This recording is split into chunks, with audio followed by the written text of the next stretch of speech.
Welcome to our channel. నేను Yagnamurthy. Raj Tarun book అయ్యాడా అంటే అవుననే అంటున్నారు పోలీసులు. సో నార్సింగి పోలీస్ స్టేషన్లో 2 నెలల క్రితం లావణ్య పెట్టినటువంటి కేసు ఏదైతే ఉందో అది ఇప్పుడు నార్సింగి పోలీసులు దానికి సంబంధించి ఆ కేసుకు సంబంధించి ఛార్జ్ షీట్ని ఫైల్ చేశారు అని చెప్పేసి మన ఈరోజు సమాచారం అందింది. సో ప్రాథమికంగా పోలీసులు ఇందులో ఏదైతే లావణ్య కేసు పెట్టారో అందులో ప్రాథమికంగా రాజ్ తరుణ్ ఆమె ఏదైతే ఆరోపణలు చేశారో ఆరోపణలు ఆమె చేసినవన్నీ కూడా రాజ్ తరుణ్ మీద నిజమని చెప్పేసి వాళ్ళు నిర్ధారణకు వచ్చి ప్రాథమికంగా ఈరోజు ఛార్జ్ షీటు ఫైల్ చేశారని చెప్పేసి తెలుస్తూ ఉంది. సో మరి అయితే యాక్చువల్గా ఈ కేసుకి సంబంధించి రాజ్ తరుణ్ ముందుగానే కోర్టుకు వెళ్ళి ముందస్తు బెయిల్ తీసుకున్నారనే విషయం కూడా మనకు తెలుసు. సరే మరి ఇప్పుడు ఛార్జ్ షీట్ ఫైల్ చేశాక మరి రాజ్ తరుణ్ మీద ఏంటి, అతను ఏం చేయబోతున్నాడు? సో ముందే బెయిల్ తీసుకున్నాడు కాబట్టి అతన్ని పోలీసులు అరెస్ట్ చేసే అవకాశం ఉందా, ఏ రకంగా అతనికి శిక్ష పడే అవకాశం ఉంది అనే కోణంలో ఇప్పుడు విశ్లేషకులు ఆలోచిస్తూ ఉన్నారు. సో దీనికి ఇప్పుడు చూస్తే లావణ్య రాజ్ తరుణ్ విషయంలో ఏదైతే తను న్యాయం కావాలని అంటూ ఉందో, నన్ను 10 సంవత్సరాల పాటు నాతో సహజీవనం చేశాడు, నిజానికి నాకు రాజ్ తరుణ్తో పెళ్ళయింది, సో చిన్న వయసులోనే మేము పెళ్లి చేసుకున్నాం, గుళ్ళో పెళ్లి చేసుకున్నాం, సో దానికి సంబంధించినటువంటి ఆధారాలు నా దగ్గర ఉన్నాయి అని చెప్పేసి ఆమె పోలీసులకి అనేక ఆధారాలు సమర్పించారని మనం వింటున్నాము. అలాగే తను మాల్వి మల్హోత్రా అనే తన తోటి హీరోయిన్ తోటి ప్రేమలో పడి తనని వదిలిపెట్టి ఆమె దగ్గరికి వెళ్ళాడు, ఆమెతో కలిసి ఉంటున్నాడని కూడా ఆమె ఆరోపణ చేశారు. అయితే దీనిని మాల్వి మల్హోత్రా తోసిపుచ్చారు. సో నాకు ఏ సంబంధం లేదు, వాళ్ళిద్దరు గొడవలోకి నన్నెందుకు లాగుతారు అని చెప్పేసి ఆమె తన మీద తిరిగి కేసు పెట్టిన విషయం కూడా మనకు తెలుసు.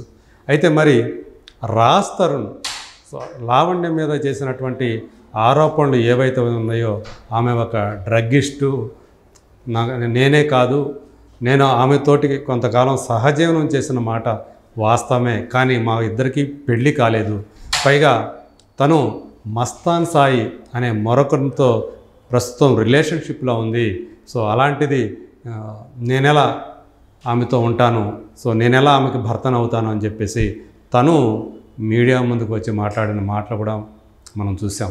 మరి మస్తాన్ సాయి అనే అతని పాత్ర ఎంట్రీ తర్వాత సో అతనికి లావణ్యకి మధ్య ఉన్నటువంటి రిలేషన్షిప్ గురించి ఆర్జే శేఖర్ భాష అతను బయటకు వచ్చి అతను చెప్పినటువంటి మీడియాకు చెప్పినటువంటి అనేక విషయాలు, అలాగే తను స్వయంగా ఇన్వెస్టిగేట్ చేసి గతంలో మస్తాన్ సాయి మీద ఆమె పెట్టినటువంటి లావణ్య గుంటూరులో పెట్టినటువంటి ఒక అత్యాచారం కేసు ఏదైతే ఉందో అది బయటికి రావటం, ఈ నేపథ్యంలో అనేక అనుమానాలు, ప్రశ్నలు ఈ కేసులో బయటకు వచ్చాయి. అలాగే లావణ్య బాధితులుగా లావణ్య కొంతమందికి డ్రగ్స్ అలవాటు చేసిందంటూ ప్రీతి, ఉదయ్ అనే వాళ్ళు కూడా బయటకు వచ్చి వాళ్ళు లావణ్య బాధితులుగా వాళ్ళు మీడియా ముందుకు రావటం, ఇవన్నీ చూస్తూ ఉంటే లావణ్య ఆమె ఏదైతే ఉందో ఆమె వ్యక్తిత్వం మీద చాలామందికి చాలా రకాల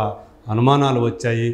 ఏం జరుగుతుంది అసలు, ఆమె ఎంతమందితో ఆమెకి అనుబంధం ఉంది, ఎంతమందితో ఆమె రిలేషన్షిప్లో ఉంది, ఎందుకంటే మస్తాన్ సాయికి ఆమెకి మధ్య ఫిజికల్ రిలేషన్షిప్ ఉందనే విషయం కూడా బాగా ప్రచారంలోకి వచ్చింది.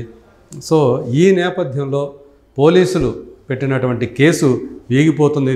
ఇది చాలా బలహీనమైనది. మస్తాన్ సాయి ఇష్యూ ఏదైతే ఉందో, గుంటూరులో ఏదైతే కేసు పెట్టిందో మస్తాన్ సాయి మీద, అది చాలా రాజ్ తరుణ్ ముందస్తు బెయిల్ రావడంలో అది చాలా కీలకంగా మారింది ఆ విషయం. అందుగురించి అతనికి చాలా సునాయాసంగానే ముందస్తు బెయిల్ లభించిందని చెప్పేసి చెప్పుకుంటూ వచ్చారు. మరి ఇప్పుడు పోలీసులు ఛార్జ్ షీట్ ఫైల్ చేసిన తర్వాత అతన్ని అరెస్ట్ చేస్తారా, అరెస్ట్ చేసి కోర్టులో ప్రవేశపెడతారా? మరి ఆల్రెడీ బెయిల్ అతనికి మంజూరైంది కాబట్టి ఒక కోర్టుకు అతను జైలుకి వెళ్లకుండానే అతను బయటకు వచ్చే అవకాశం అయితే కనిపిస్తూ ఉంది. ఏదేమైనప్పటికీ సో ప్రస్తుతం ఇప్పటివరకు రాజ్ తరుణ్కి చాలా బలమైనటువంటి అండగా, బలమైనటువంటి సపోర్ట్గా నిలిచినటువంటి ఆర్జే శేఖర్ భాష ప్రస్తుతం బిగ్ బాస్ హౌస్లో ఉన్న విషయం మనకు తెలిసిందే. సో ఇప్పుడు రాజ్ తరుణ్ తరపున ఫైట్ చేయడానికి మరి ఎవరు వస్తారు? ఇప్పటిదాకా అయితే తను బయట ఉండి శేఖర్ భాష తను ఫైట్ చేస్తూ వచ్చాడు. సో లావణ్య గురించినటువంటి అనేక సెన్సేషనల్ విషయాల్ని అతను బయటపెట్టాడు. సో ఈ నేపథ్యంలో ఏం జరగబోతుంది ఏంటి అనేది మరి మనం వేచి చూడాల్సినటువంటి విషయం. సో మొత్తానికి ఇప్పుడు ఒక కీలక పరిణామం ఈ కేసులో చోటు చేసుకుంది. సో రానున్న సమీప కొన్ని అంటే 1-2 రోజుల్లో దీనికి సంబంధించినటువంటి సో మరో కొత్త విషయం ఏదైనా పోలీసుల సైడ్ నుంచి కానీ రాజ్ సైడ్ నుంచి కానీ వచ్చే అవకాశం ఉంది. ఏదైనా మొత్తానికి ఇప్పుడు ఛార్జ్ షీట్ ద్వారా రాజ్ తరుణ్